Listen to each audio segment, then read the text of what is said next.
எப்படி இருக்கீங்க? இன்னைக்கு நம்ம வீடியோல சாதத்தோட போட்டு சாப்பிடுறதுக்கு ஒரு சூப்பரான பருப்புடி ரெசிபி தான் நம்ம பார்க்க போறோம். குழம்பு வந்து வீட்ல செய்யாம இருக்கும், திடீர்னு பசிக்குது, வெறும் சாதம் மட்டும்தான் இருக்கு அப்படின்னா போதும், டக்குன்னு இந்த பருப்பொடி போட்டு மிக்ஸ் பண்ணி சாப்பிட அவ்வளோ ரொம்ப சூப்பரா டேஸ்டியா இருக்கும். குழம்பு கூட தோத்துரும், அந்த அளவுக்கு இந்த பருப்பொடி டேஸ்ட் வந்து ரொம்ப சூப்பரா இருக்கும். நம்ம ஒரு டைம் வந்து செஞ்சு வச்சுக்கிட்டோம்னா ஒரு 3 மாசத்துக்கு 2 மாசத்துக்கு வந்து பருப்பொடி பிரச்சனையே இருக்காது. வாங்க இப்போ ரொம்ப டேஸ்டியா பருப்பொடி எப்படி செய்யறதுன்னு பார்க்கலாம். ஸ்டவ் பற்ற வச்சுக்கிட்டு ஸ்டவ் மேலே ஒரு கடாய் வச்சுட்டு கடாய் நல்லா சூடேறினதுக்கப்புறம் அரை கப் அளவுக்கு துவரம்பருப்பு சேர்த்துக்கிறேன். நான் எடுத்துருக்கிற கப்போட சைஸ் வந்து பார்த்தீங்கன்னா 250 மில்லி. இந்த கப்லேயே எல்லா பொருளையும் அளந்து சேர்த்துக்கலாம். கடாய் நல்லா சூடேறினதும் ஸ்டவ்வை மீடியம் ஃப்ளேமில் வச்சுக்கணும். இதுக்கப்புறம் எல்லா பொருளையுமே நம்ம வந்து மீடியம் ஃப்ளேமில் வச்சுக்கிட்டு இல்லைனா லோ ஃப்ளேமில் வச்சுக்கிட்டு தான் நம்ம வறுத்து எடுக்கணும். பருப்பு வந்து வறுப்படாமல் இருந்தாலும் டேஸ்ட் வந்து நல்லா இருக்காது பருப்பொடி சாப்பிட்றதுக்கு. அதே மாதிரி ரொம்ப நம்ம தீய வச்சுட்டோனாலும் ஒரு மாதிரி கருகுன மாதிரி ஆகிடும், ஒரு மாதிரி கசப்பு இருக்கிற மாதிரி ஆகிடும் பருப்பொடி. நல்லா பொறுமையாக குறைவான தீயில் வச்சுட்டு நம்ம எல்லாத்தையும் வறுத்தெடுக்கும் போது பருப்பொடி ரொம்ப அட்டகாசமான டேஸ்ட்டில் வரும். இந்த ஒரு டிப்ஸை மட்டும் நீங்கள் கரெக்டாக ஃபாலோ பண்ணிட்டீங்கன்னா போதும், பருப்பொடி டேஸ்டியாக ரெடி பண்ண முடியும். பாருங்கள், இது போல் கொஞ்சம் பொன்னிறமாக கலர் மாறுற வரைக்கும் வறுத்துக்கிட்டால் போதும், கரெக்டாக இருக்கும். ரொம்ப தீய விட்டுறாதீங்க. நல்லா இந்த மாதிரி கலர் மாறணும், ஆனால் தீஞ்சிருக்கக்கூடாது. இது போல் வறுத்ததுக்கப்புறம் ஒரு பிளேட்டில் இந்த துவரம்பருப்பை மாற்றிட்டு இதே கடாயில் 1/4 கப் அளவுக்கு உளுந்து சேர்த்துக்கிறேன்.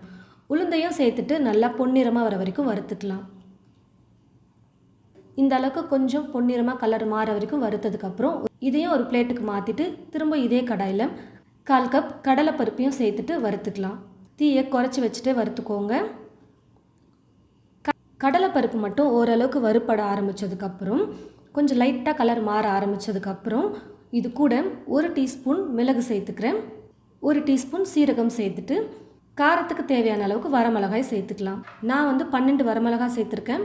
இன்னும் கொஞ்சம் காரம் வந்து தெரியணும் அப்படின்னு நினச்சிங்கன்னா 15 மிளகாய் சேர்த்துக்கோங்க, கரெக்டாக இருக்கும். 12லேருந்து 15 மிளகாய் சேர்த்துக்கிட்டிங்கன்னா உங்களுக்கு வந்து காரம் வந்து கரெக்டாக இருக்கும். இப்போ இது எல்லாத்தையும் சேர்த்து கொஞ்சம் வறுத்துக்கலாம். இந்த எல்லா பொருளையும் சேர்த்து கொஞ்சம் லைட்டாக வறுத்ததுக்கப்புறம் இது கூடவே பொட்டுக்கடலையும் சேர்த்துட்டு வறுத்துக்க போகிறேன். 1/4 கப் அளவுக்கு பொட்டுக்கடலையை சேர்த்துட்டு வறுத்துக்கிறேன். ஒரு 3/4 பாகத்துக்கு கடலைப்பருப்பு வறுப்பட்டதுக்கு அப்புறம் தான் பொட்டுக்கடலை வந்து சேர்த்து வறுக்கணும். பாருங்கள் ஃப்ரெண்ட்ஸ், கடலைப்பருப்பு பொட்டுக்கடலை எல்லாமே வறுப்பட்டு வந்துருச்சு. பொட்டுக்கடலை வந்து ரொம்ப வறுப்படக்கூடாது, ஒரு நிமிஷம் 2 நிமிஷம் நீங்கள் வறுத்துக்கிட்டிங்கன்னா போதும். ஸ்டவ்வை லோ ஃப்ளேமில் வச்சுக்கிட்டு கரெக்டாக இருக்கும். இப்போது இது எல்லாத்தையும் ஒரு பிளேட்டுக்கு மாற்றிட்டு திரும்பவும் இதே கடாயில் பூண்டு சேர்த்து வறுத்துக்க போகிறேன்.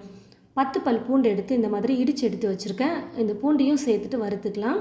கொஞ்சமாக 1 ஸ்பூன் எண்ணெய் சேர்த்துட்டும் நீங்கள் வறுத்துக்கலாம். நான் வெறும் கடாயிலே கொஞ்சம் லைட்டாக வறுத்தா போதும்னு சொல்லிட்டு பூண்டை வந்து வறுத்து எடுத்துக்கிறேன். அந்த ஈரப்பதம் ரொம்ப இருக்கக்கூடாது அப்படின்றதுனால ஓரளவுக்கு இது போல் லைட்டாக வறுத்து எடுத்துக்கிட்டு இதையும் அந்த பிளேட்டுக்கு மாற்றிக்கிறேன்.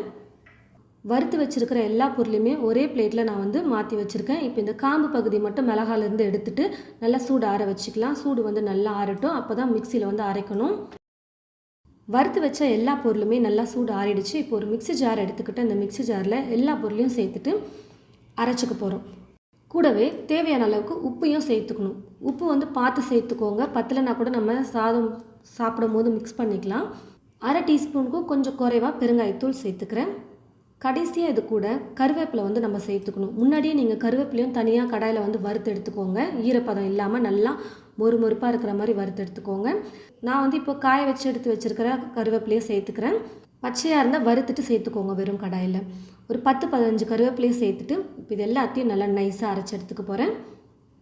நல்லா நைஸாக பருப்பொடி வந்து அரைச்சி எடுத்துக்கிட்டேன். இட்லி தோசைக்கு அப்படின்னா நம்ம வந்து கொஞ்சம் கொரகொரப்பாக இருக்கிற மாதிரி பருப்பொடி வந்து அரைப்போம்.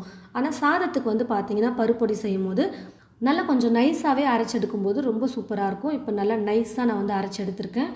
நல்லா கமகமன்னு அரைக்கும் போதே அவ்வளோ நல்லா சூப்பராக மணமாக இருந்தது பருப்பொடி. நல்லா சூடு ஆறினதுக்கப்புறமா ஒரு பாக்ஸில் போட்டு நம்ம ஸ்டோர் பண்ணி வச்சுக்கலாம். சுட சுட சாதத்தை வடிச்சிட்டு இது கூடவே நெய் அப்படி இல்லைன்னா நல்லெண்ணெய் சேர்த்துட்டு நம்ம பருப்பொடி போட்டு மிக்ஸ் பண்ணி சாப்பிடும்போது அவ்வளோ சூப்பராக இருக்கும். நான் வந்து இப்போது நல்லெண்ணெய் தான் சேர்த்துருக்கேன்.